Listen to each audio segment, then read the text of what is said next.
y dar la bienvenida a quienes se integran a la sintonía en este horario, un lindo tiempo de conversación que tenemos cada mañana aquí en Armonía. Junto a nuestro querido pastor Boris, desde Puerto Varas, vamos a saludar y dar la bienvenida al pastor Héctor Salcedo, que nos ha acompañado durante los días viernes de este mes de marzo y que ha sido muy, muy hermoso compartir las enseñanzas bíblicas, las enseñanzas de las Escrituras con respecto a las finanzas en los creyentes, en los hijos del Señor. Bueno, y a todos también nos ayuda, aquellos que a lo mejor no necesariamente conocen al Señor, pero que les ha parecido muy interesante también conocer acerca de este tema. Pastor Salcedo está por ahí. Buen día. Sí, ya estamos por aquí. Buenos días, hermana María Soledad, Pastor Boris, un gusto de nuevo estar con ustedes y su audiencia. Amén, qué bendición poder compartir, conversar, analizar esta área de administración de la vida y también incluidas las finanzas, que son parte importante porque cuando se habla de finanzas se habla del corazón de cada persona. Amén, así es. Bueno, la semana pasada quedamos ahí pendiente, pastor, de hablar un poquito, y más que un poquito, creo yo, va a ser muy importante conocer esta enseñanza. El pastor Boris preguntaba directamente cómo hablar, o más bien cómo enseñar acerca del diezmo conforme a las Escrituras. Y mirando el libro que usted escribió, y que ya muchos hermanos saben el nombre y están esperando porque va a llegar, y lo van a tener ya, hay un capítulo que habla precisamente acerca de los deberes financieros bíblicos. Interesante, sí. Me pareció su título, Deberes Financieros Bíblicos. Así es que compártanos, sí, claro, por favor. Claro.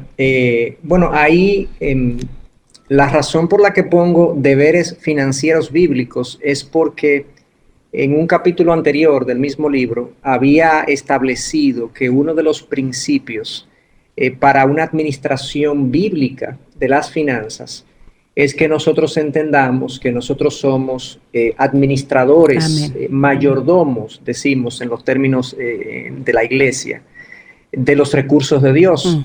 Y un mayordomo se ve a sí mismo como una persona que ha sido delegada por otro a manejar cosas, a manejar recursos.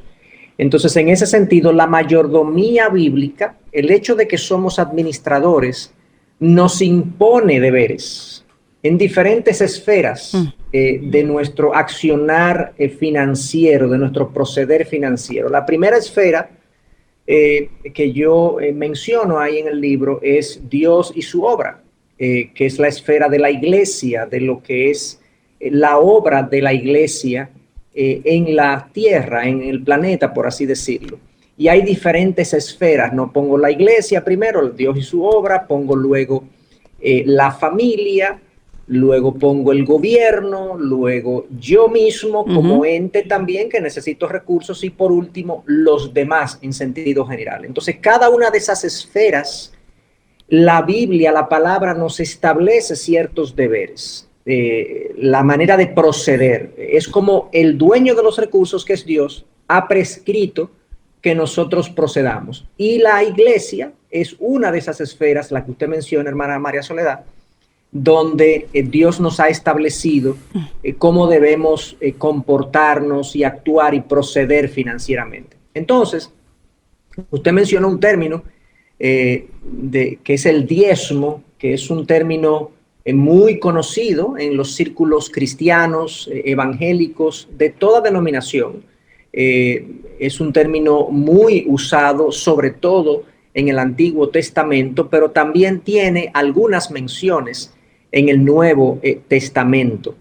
Entonces, si me permiten hacer una pequeña explicación histórica del diezmo para que los hermanos puedan ubicarse bíblicamente y teológicamente en este concepto.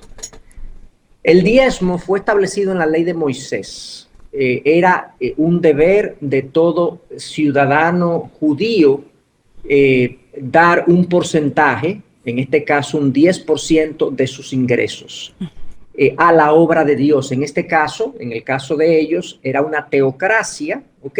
Era un gobierno gobernado, valga la redundancia, por Dios a través de Moisés y los levitas, ¿ok? O sea, Dios gobernaba la nación a través de la tribu sacerdotal.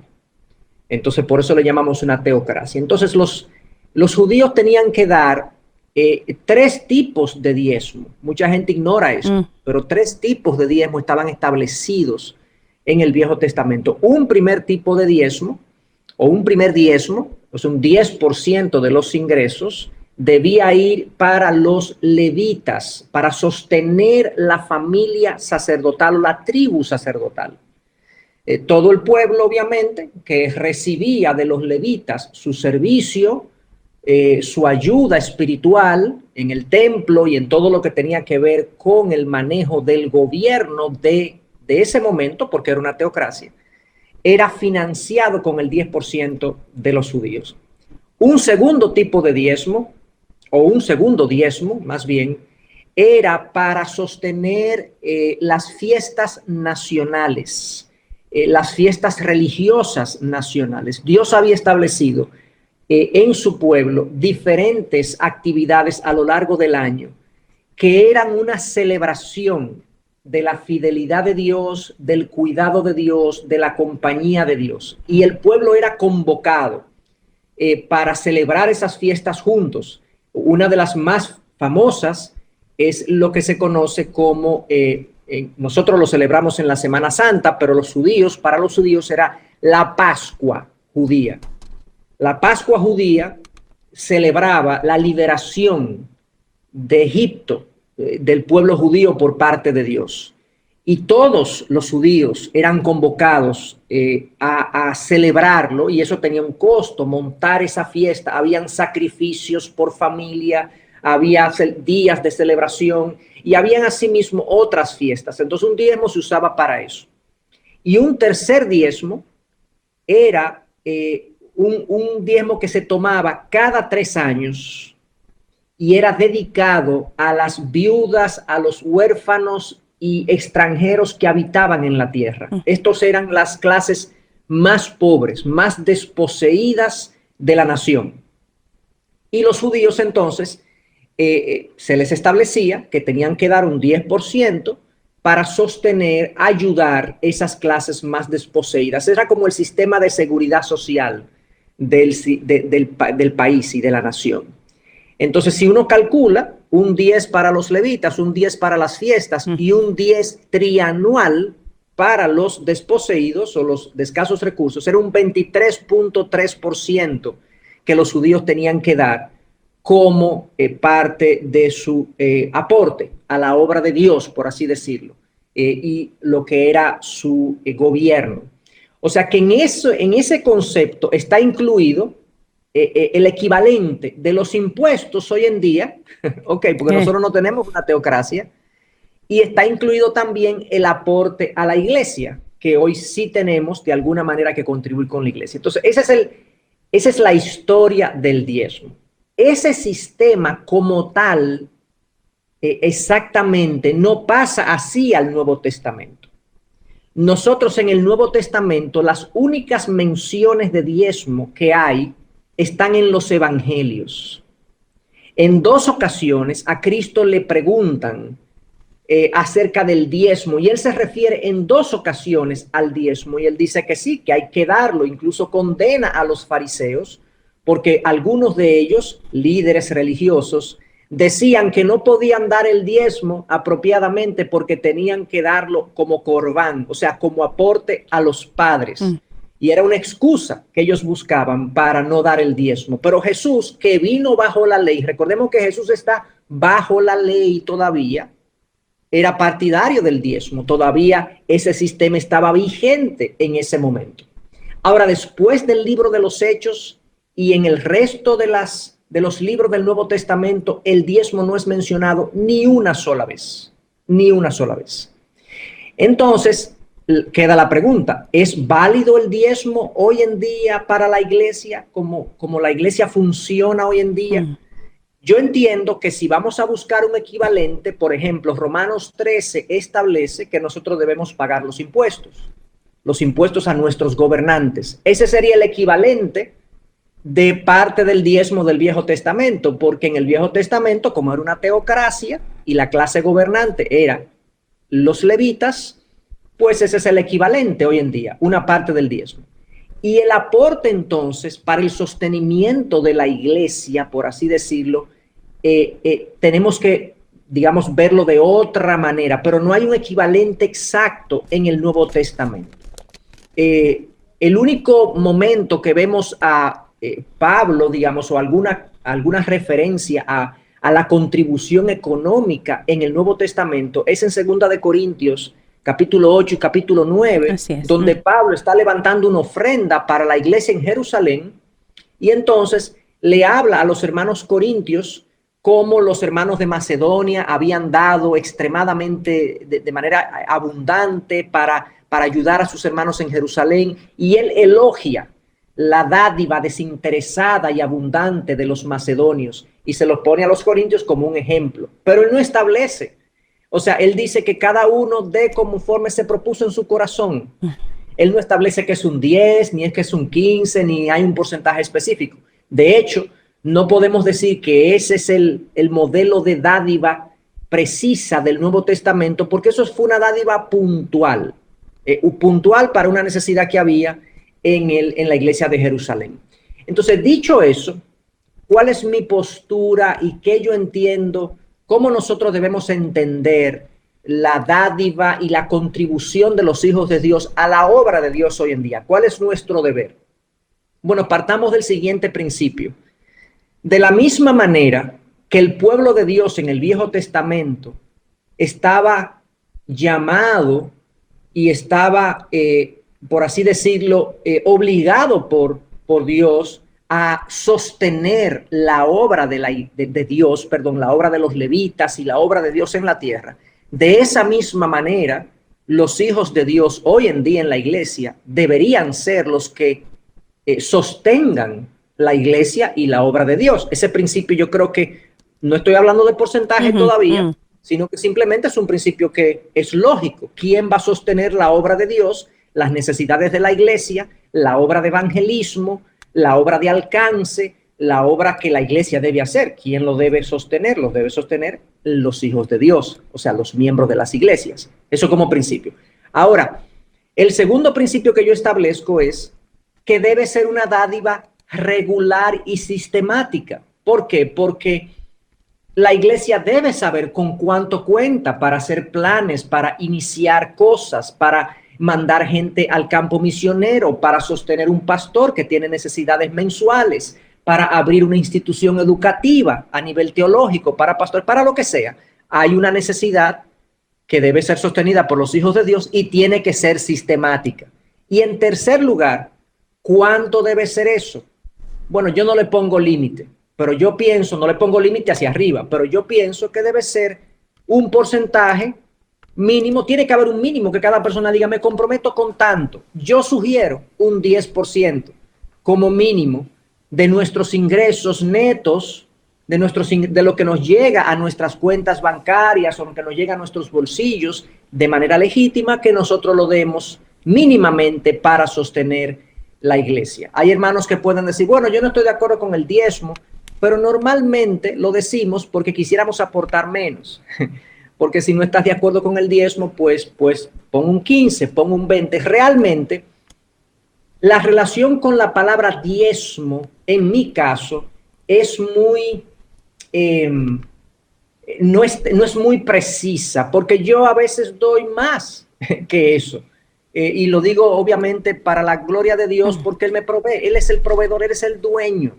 Entonces, a veces nosotros hacemos un cheque o un pago a la iglesia que significa 1,000 pesos con 40 centavos, porque eso es exactamente el 10%. No, redondeemos hacia arriba, porque Dios ama al dador alegre. Amén. Y Dios ama la generosidad. Entonces, ese es como el alcance de esta enseñanza. Yo quería partir del Viejo Testamento, pero hoy en día mi postura es que aunque el diezmo no es un mandato del Nuevo Testamento, sí debemos sostener la iglesia nosotros, debemos hacerlo de manera sistemática, y yo propongo que sea a partir de un 10% como una forma de contribuir con lo que la iglesia necesita. Ojo, el diezmo o la dádiva que hoy establezcamos, que cada uno determine en su corazón, no solamente sirve para sostener la iglesia, tiene un efecto en mí. Dios me ayuda a través de eso a desarraigar la avaricia, a ayudarme a desconectarme del ídolo dinero. Es una forma de yo decir, esto no me pertenece, yo lo voy a dar, y de hecho yo no lo voy a manejar, yo no voy a controlar eso, y es una forma de yo también crecer espiritualmente. Así que esa es mi postura hoy en día en nuestra propia iglesia, de hecho, donde me congrego, donde soy uno de los pastores. Nosotros no estamos supervisando si la gente diezma o no. De hecho, en nuestro pacto de membresía establecemos que la persona debe comprometerse a apoyar financieramente la iglesia. Y esto que acabo de explicar es lo que le explicamos, pero lo que la persona decida dar al final es un asunto entre esa persona y Dios. Sí le enseñamos que tiene que ser una cantidad regular, que nosotros debemos sostenerla y que idealmente debería partir de un 10%. Ya lo que la persona da o no da es algo entre esa persona y Dios. Pero la enseñanza está y eso es lo que importa. Así es, sí. Así es. Pastor Boris. Sí, qué bueno tener esta enseñanza de los principios bíblicos, ¿no? Porque claro, hay muchas cosas del Antiguo Testamento que no aplican exactamente a nosotros hoy día, pero sí extraemos de ahí principios. Por ejemplo, el antecedente previo, ¿no es cierto?, a Moisés, el caso típico de Abraham y Melquisedec, en que le entrega de todo lo que él tenía y se lo entrega a Melquisedec, y después vemos en Hebreos que en realidad Melquisedec representa el sacerdocio de Cristo. Es decir, en esta mayordomía el principio del dar es entender que todo es de Dios, como Amén. También lo expresa ahí David, ¿no es cierto? Que de lo recibido de tu mano solamente damos. Es interesante porque cuando queremos ser tan estrictos, así como con si gano tanto, tiene que ser exacto, ni más ni menos, sino tiene que ser exacto, podemos también quizás recordar que no solamente el 10%, en este caso, llevándolo al Antiguo Testamento, le pertenece a Dios. Hoy día entendemos que Cristo es el Señor, por lo tanto es el dueño del 100% de mis ingresos.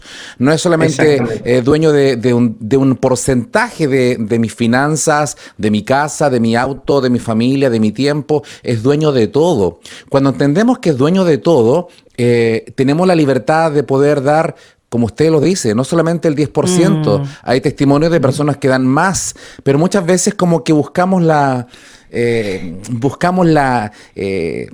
ahí como la letra chica, buscando cómo dar menos, casi para zafar o para cumplir, y no entendemos entonces los principios que subyacen en el tema del dar. Sí. Y yo quería agregar, hermanos, que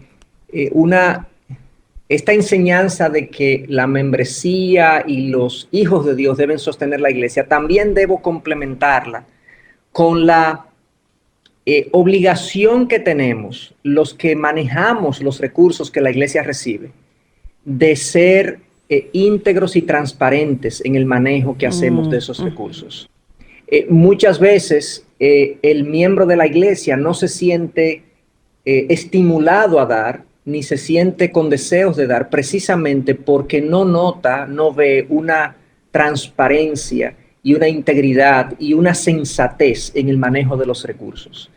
Y eso, de hecho, en la misma palabra, en ese capítulo que hice referencia de 2 de Corintios, capítulo 8 y 9, hay unos, no recuerdo el versículo exacto, pero Pablo dice en un momento dado que esta ofrenda se conformó una comisión de hermanos de muy buen testimonio, incluyéndolo a él, que estaban manejando esta ofrenda de forma que nadie cuestionara el manejo y digamos el objetivo de esta ofrenda, que esto no iba a ser desviado para ningún otro propósito. Y en ese sentido, yo creo que nos deja una gran lección. O sea, la gente en general da más cuando confía en que lo van a manejar de una manera íntegra y con sensatez. Si lo que ven en la iglesia es un manejo muy personal, muy centralizado, poco transparente de los recursos, ahí se nos quedó pegada la Sí, está en un Sí, tema muy apasionante que sí. seguro muchos estarán atentos en sus casas, de trabajo, donde quiera que se encuentren. Quisiera tomar la palabra que estaba diciendo el pastor hoy, o recién digo, 2 Corintios capítulo 8, ¿ya? Y eso está del versículo 16 en adelante, cuando dice: pero gracias a Dios que puso en el corazón de Tito la misma solicitud por vosotros, pues a la verdad recibió la exhortación, pero estando también muy solícito por su propia voluntad, partió para ir a vosotros, y enviamos juntamente con él al hermano cuya alabanza en el Evangelio se oye por todas las iglesias. Y no solo esto, sino que también fue designado por las iglesias como compañero de nuestra peregrinación para llevar este donativo que es administrado por nosotros para la gloria del Señor mismo y para demostrar vuestra buena voluntad, evitando que nadie nos censure en cuanto a esta ofrenda abundante que administramos, procurando hacer las cosas honradamente, no solo delante del Señor, sino también delante de los hombres. Qué importante lo que acaba de mencionar. ¿De qué versículo fue eso? Este es el capítulo 8 de 2 Corintios, del versículo 16 y hasta el 21. Es muy interesante porque en algún momento de la lectura habla acerca de, dice, de llevar este donativo que es administrado por nosotros para gloria del Señor, verso 19. Sí. Es muy, muy interesante. Evitando, dice, que nadie nos censure. Exactamente. En cuanto a esta ofrenda abundante que administramos, procurando hacer las cosas honradamente, no solo delante del Señor, sino también delante de los hombres. ¿Ya? Parece que ya tenemos al pastor Héctor. ¿Pastor Héctor? Sí, aquí estoy. Perdonen. No se preocupe, pastor, lo esperamos. Hoy me conecté por cable y parece que a pesar del cable, ahora cambié de browser, de navegador. Pero nada, gracias a Dios estamos aquí. Ajá. Qué bueno que leyeron un pasaje, que lo ubicaron. A eso me refiero, a eso me refiero. Muchas iglesias, yo he escuchado de pastores que le demandan a la iglesia la dádiva y que deben dar con fidelidad y demás, y la iglesia y los miembros a veces no se atreven a decir: pastor, pero es que no confiamos en que se vaya a usar como debe usarse, no confiamos en lo que se está haciendo, no vemos transparencia. Mi recomendación es que los pastores y los que tienen responsabilidad de manejar los recursos con periodicidad. En nuestro caso, en nuestra iglesia, hacemos un reporte financiero 2 veces al año. O sea, al cierre del del primer semestre, entre alrededor de julio, y hacemos otro en enero de cada año, al cierre del año. Y ahí exponemos las finanzas de la iglesia, las partidas donde se gastan, los proyectos que tenemos para el próximo año. De hecho, a principio de cada año presentamos el presupuesto, lo que pensamos hacer, no para discusión, sino para que la gente lo conozca. Y ya eso es otro tema, cómo se maneja cada iglesia, si es congregacional, si es por gobierno de ancianos, y eso es otro tema, pero sí presentamos de manera transparente el uso de los recursos como una forma de generar confianza y porque es nuestro deber delante de Dios también. Eso sí, es vital. Sí, justamente este es un tema que es apasionante y entendiendo la diversidad de congregaciones, no solo en Chile, en todo el mundo, en América Latina, para qué decir, la cantidad de denominaciones, de formas de administrar. Por lo tanto, no queremos aquí decirle cómo usted lo tiene que hacer, pero sí lo que podemos hacer es extraer los principios bíblicos válidos para toda congregación bíblica, cristocéntrica. De eso estamos hablando. Por lo tanto, esto es muy interesante porque uno de las críticas tanto del mundo no creyente como de personas que han sido heridas en su fe por ver malos ejemplos, uno de los temas es el tema financiero por el mal manejo. Por lo tanto, podemos sacar principios. Por ejemplo, acá en el verso 20 de 1 Corintios 8, leeré la versión NTV, cuando dice: viajamos juntos para evitar cualquier crítica por la manera en que administramos esta generosa ofrenda.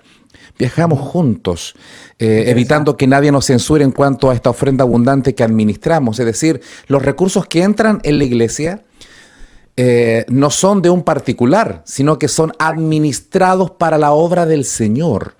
En algún momento, cuando hemos hecho lo que usted acaba de mencionar de hacer una cuenta pública de en qué se ha invertido, cuánto ha ingresado, cuánto ha salido, en qué se ha invertido, en qué hemos comprado, todos los ítems, personas que han llegado hace poco a la iglesia, algunos se han asombrado diciendo, nunca habíamos visto que se diera rendición de lo que ingresa y lo que sale en todo esto, y en vez de complicarles, les ha agradado mucho la transparencia y que pueden confiar en que en cualquier momento los libros pueden ser consultados por quien así lo desee. Por lo tanto, creo que estas son prácticas necesarias en un mundo malo, donde las finanzas también se puede hacer un mal manejo. Claro. Ahí corroboro y apoyo todo lo que dijiste, Boris, porque es así.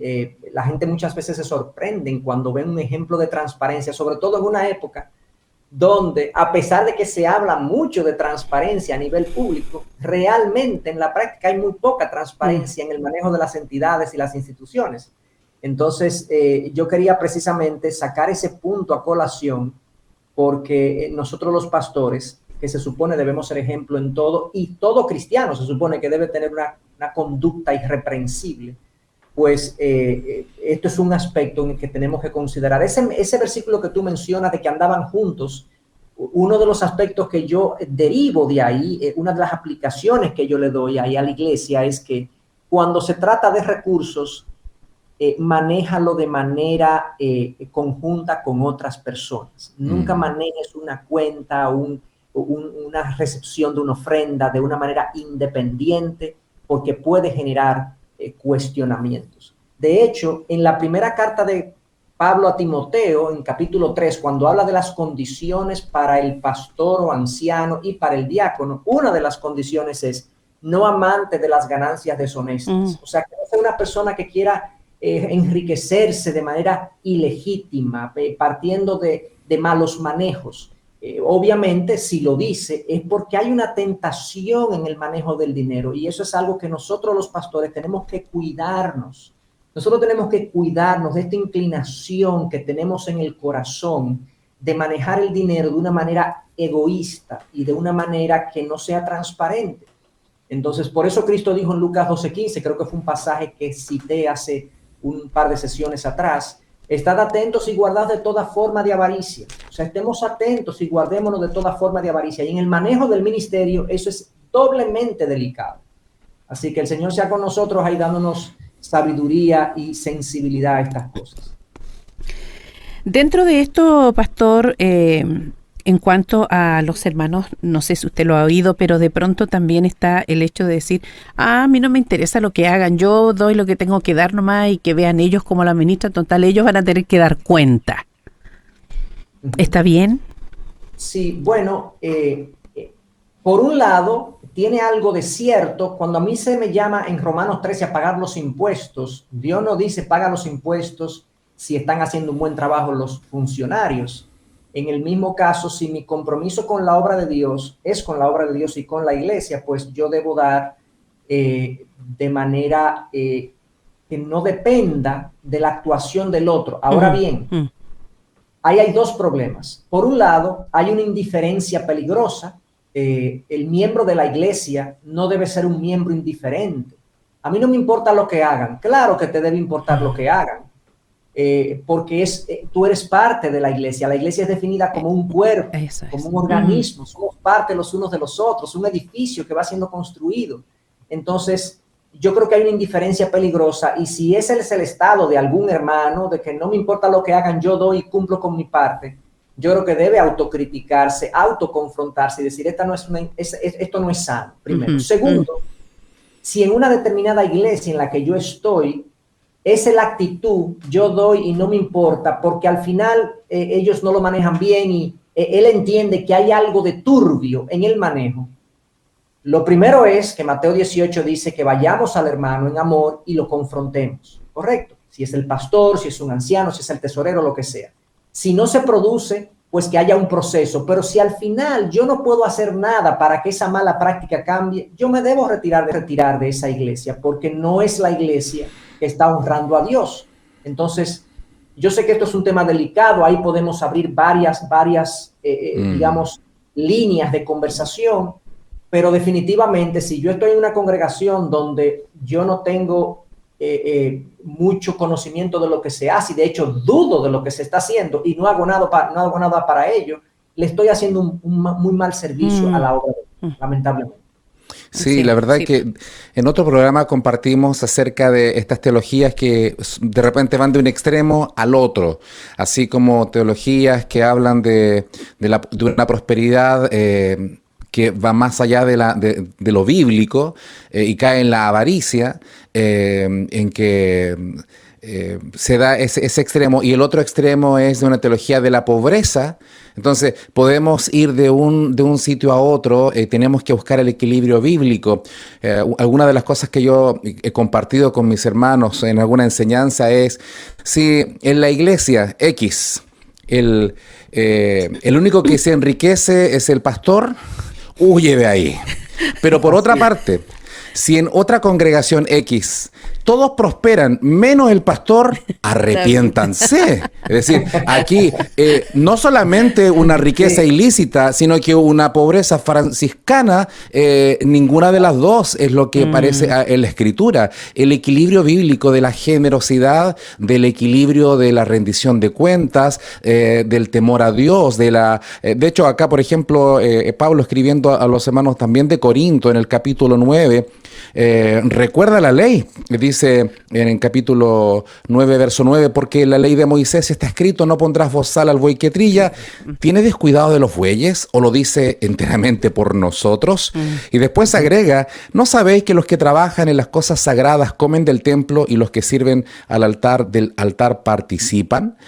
Interesante. Y en 1 Timoteo 5 también le recuerda el mismo pasaje, verso 17 y 18. Los ancianos que gobiernan bien sean tenidos por dignos de doble honor, mayormente los que trabajan en predicar y enseñar. La NTV dice, los ancianos que cumplen bien su función deberían ser respetados y bien remunerados, en particular los que trabajan con esmero tanto en la predicación como en la enseñanza. Y después vuelve a repetir el tema, no pondrás bozal al buey que trilla.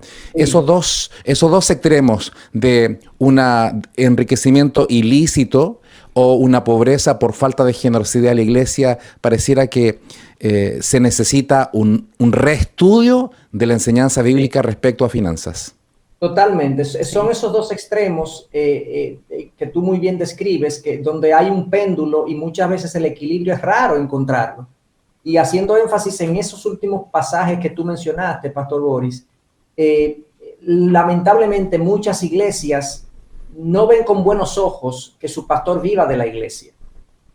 No se sienten cómodos con que su pastor reciba un buen salario de parte de la iglesia. Parecería que hay algo de condenable en que alguien viva de la iglesia, cuando la Biblia no lo ve así. Al contrario, Pablo da permiso y de hecho dice que sean tenidos como dignos de doble honor en el sentido de remuneración.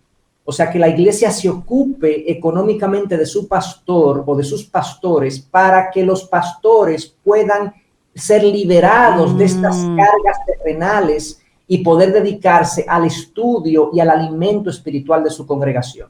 Los más beneficiados de tener un pastor en adecuadas condiciones económicas, ni siquiera estoy describiendo en abundancia, en adecuadas condiciones económicas, es la propia iglesia. Porque el pastor va a tener el tiempo para concentrarse, para meditar, para reflexionar, para estudiar y alimentar la grey, alimentar las ovejas. Entonces, no hay nada de condenable. El trabajo del pastor es un trabajo legítimo y el obrero es digno de su salario, cualquiera que sea su función, siendo un obrero de la construcción, siendo un ingeniero, un médico o siendo un pastor que se dedica a alimentar almas.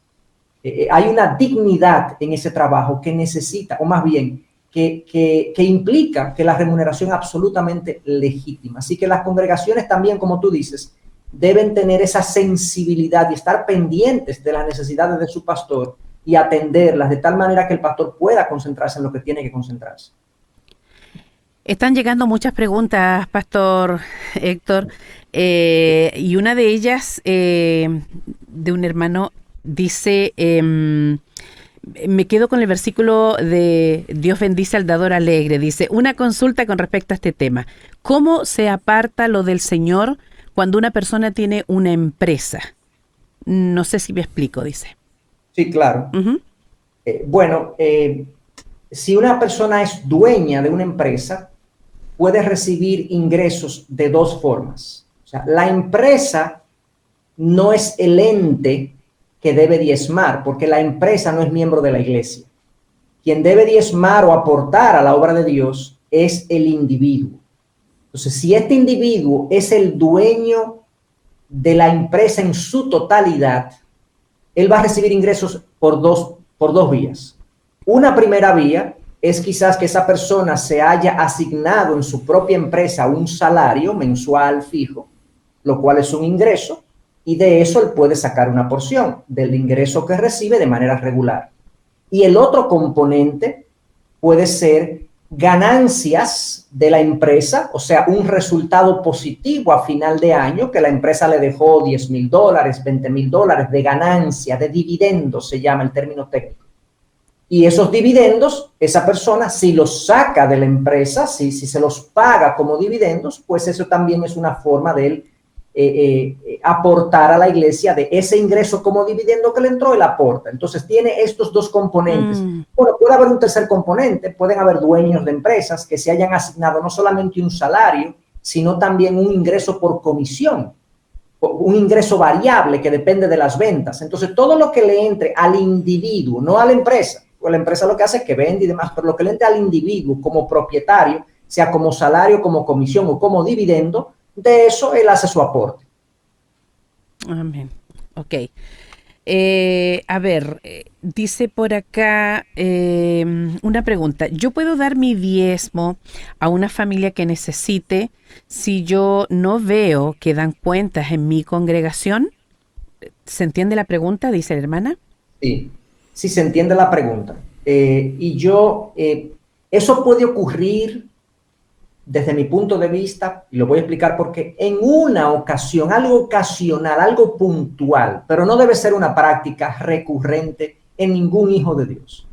Primero, porque la iglesia tiene necesidades sistemáticas y aunque no den cuentas, si yo me estoy sirviendo de esa iglesia, si yo estoy siendo alimentado espiritualmente de esa iglesia, si yo soy un beneficiado del ministerio de esa iglesia, yo debo ser un colaborador financiero de esa iglesia.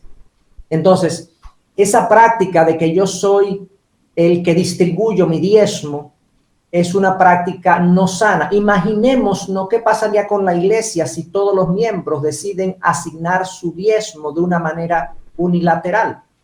La iglesia se quedaría sin recursos y no es lo que Dios quiere. Entonces, si no dan cuentas, y eso implica, lo que la persona está queriendo decir es que no confía en el manejo de su congregación, de los recursos que da, entonces ahí hay un problema y tú debes preguntarte si esa es la congregación donde tú debes permanecer.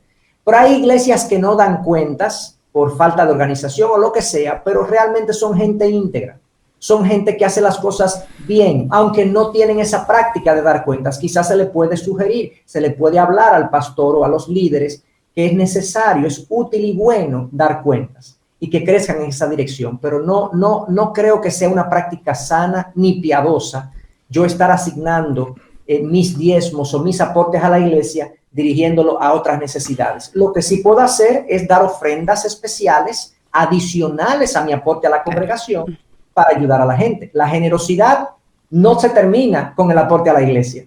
La generosidad va más allá del aporte a la iglesia. Entonces, ahí es bueno y aplaudible. Tengo la impresión, pastor, que este tema de finanzas, de diezmos, de ofrendas, de aportes generosos para la obra del Señor va de la mano con la madurez, porque si vivimos siempre tratando de, nos cuesta dar, nos duele, tratamos de zafar diciendo, bueno, yo adoro al Señor de otra manera, pero no me toque en el bolsillo. Pareciera que que no hay una madurez, el cristiano debería de forma natural dar con amor para la obra del Señor, basado en los principios bíblicos, pero también basado en, como dice la Escritura, que al que mucho se le perdona, mucho ama, y cuando se ama, se da. Entonces, pareciera que hay el amor y la madurez va de la mano con, como dice también la misma Escritura, que donde esté nuestro tesoro estará nuestro corazón. Así es. Totalmente. Tú has dado, Boris, en la diana de este asunto. Realmente es un problema del corazón. Mira, cuando yo me amo mucho a mí mismo, mi dinero yo lo gasto en mí. Cuando yo digo que amo a mi familia, yo tiendo a ser generoso y abundante en mi provisión hacia mi familia. Cuando yo amo a los demás, soy generoso con ellos. Cuando yo amo a Dios, estaré dispuesto a dar a su obra. Es así, o sea, hay un tema de amor que está, digamos, a veces comprometido en este asunto del dinero y donde yo amo, ahí yo invierto, por un lado. En segundo lugar, hay otros aspectos de la madurez cristiana, como por ejemplo el temor al futuro. A veces hay gente que teme al futuro, teme de manera no sana al futuro, porque hay un cierto como temor natural que es la incertidumbre de lo que viene, ¿cierto? Hay una incertidumbre que todos tenemos, pero hay gente que no está libre para dar porque teme que le va a faltar mañana. Y eso es una falta de confianza en el Dios que ha dicho que Él conoce nuestras necesidades y Él nos va a proveer. Entonces, hay a veces una falta de amor, hay a veces una falta de fe, en esta falta de dar, en este no dar, que también se manifiesta. Entonces, hay quizás otros aspectos. Yo puedo ser un hombre o una mujer materialista, o sea, me gusta tanto y yo asocio la plenitud de la vida con lo que tengo, que no me puedo desprender de lo que tengo, porque para mí, en mi corazón y mi alma, yo entiendo que eso me da plenitud o me da valor. Entonces hay un problema de avaricia. Fíjate que ya hemos visto que puede haber una falta de amor hacia Dios, puede haber un problema de falta de confianza en Dios o de fe, puede haber un problema de avaricia, un corazón materialista, y podemos citar otras razones, pero sí, cuando mi dádiva es precaria, hay un tema espiritual que explorar y del cual arrepentirme, definitivamente. Uy, creo que todas las preguntas que están llegando, Pastor, se las vamos a juntar y se las vamos a enviar porque de verdad es que hay muchas. Algunas que ya están siendo respondidas en la medida en que usted está compartiendo. No quisiera dejar pasar esta porque yo creo que hay muchas hermanas que se ven en esta situación, en que el esposo inconverso, ¿verdad? Pasa el dinero que corresponde ahí a la esposa para que lo administre. Y ella con temor y a veces a escondidas, o sea, se siente como haciéndolo escondida y como robando, tomando algo como para ofrendar, porque no le dice al esposo. Uh-huh. ¿Qué pasa en esos casos? ¿Qué consejo darle a la hermana? Sí, bueno, es una pregunta que honestamente nunca había considerado. Primero, déjeme ponerme adelante y decir que estoy improvisando una respuesta, pero mi primera reflexión es que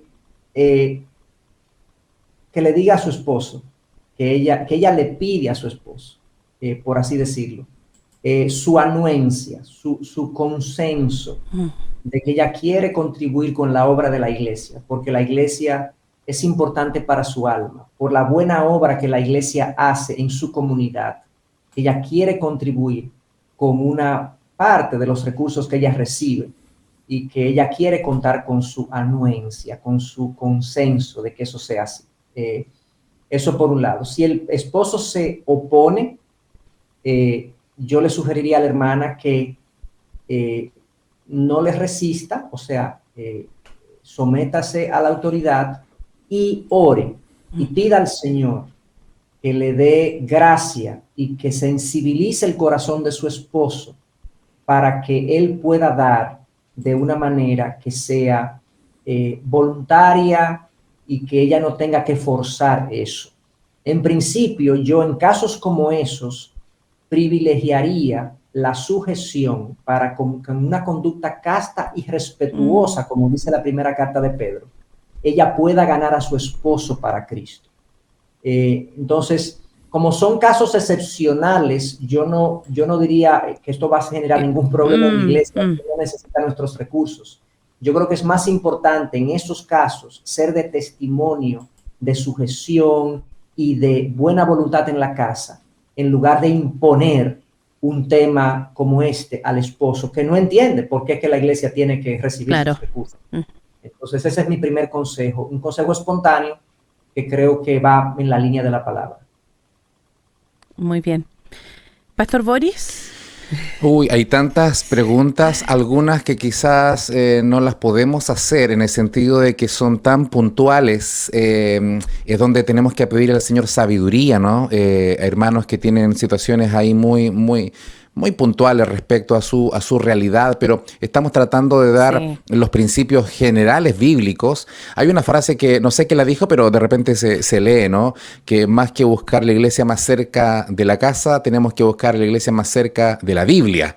Por lo tanto, esto es fundamental. Si yo quiero, si yo participo de una congregación, mi consejo es que sea una iglesia sana en todas las áreas, una de sana doctrina, de una finanzas sana, de un sano liderazgo, de amor sano. Amén. Y esto es algo que también yo creo que en líneas generales también tenemos que procurar. Somos responsables también de donde estamos, y si estamos, cuando yo participo en algún lugar es porque reconozco autoridad en mi pastor, porque reconozco que se predica palabra sana. Tratando de ir cerrando un poco a muchas preguntas respecto a desconfianzas, a que quizás no comparten algo. ¿Qué podemos decir en líneas generales, Pastor Héctor?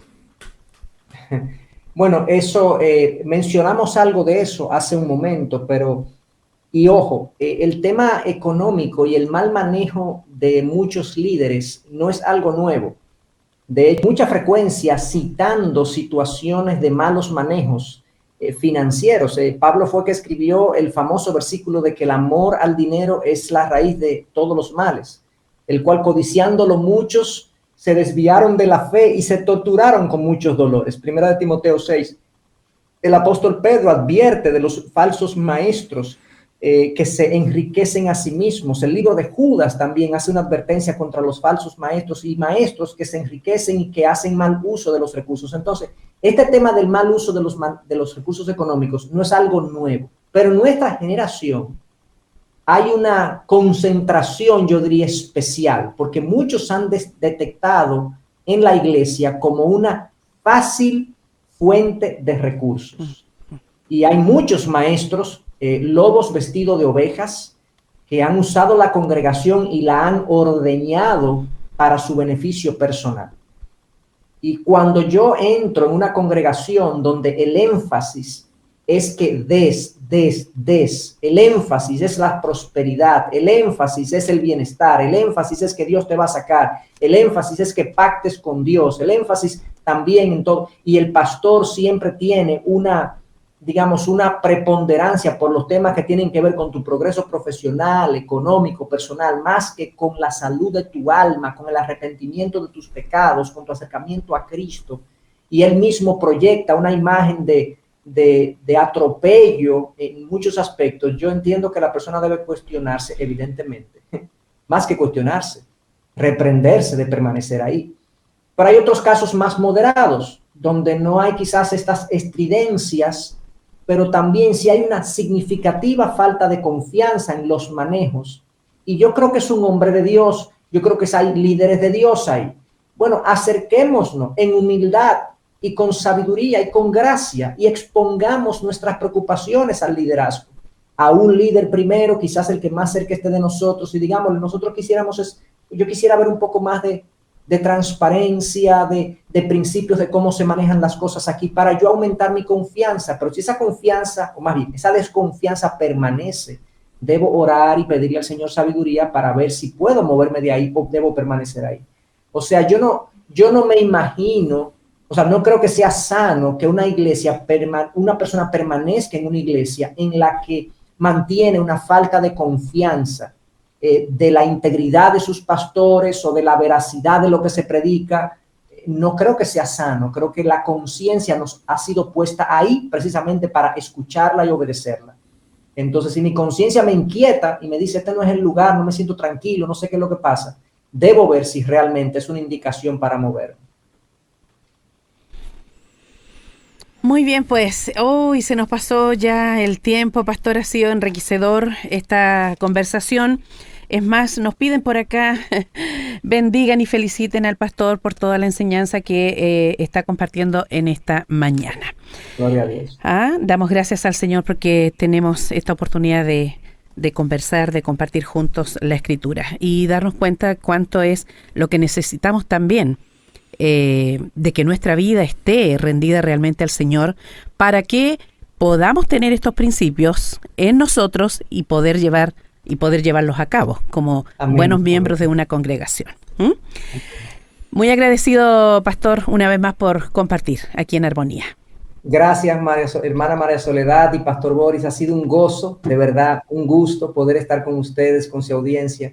Y es mi oración que el Señor les siga dando la gracia y la sabiduría para llevar adelante esta obra de edificación de los santos, a lo largo y ancho de Chile y a lo largo y ancho de otras naciones también, que ahora con el Internet podemos beneficiarnos. Así que el Señor les abrace y les cuide. Amén. Amén. Muchas gracias, pastor. Un abrazo.